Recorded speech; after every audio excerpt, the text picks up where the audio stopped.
What does cooter mean? Cooter is an informal slang word that has different meanings depending on context. In simple words, cooter is a casual or slang term. First meaning.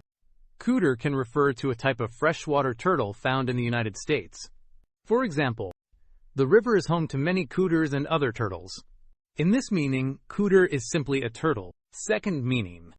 Cooter is sometimes used as slang in informal American English. In some regions, it can refer to a person in a playful or teasing way. However, in certain contexts, it may also be used as vulgar slang.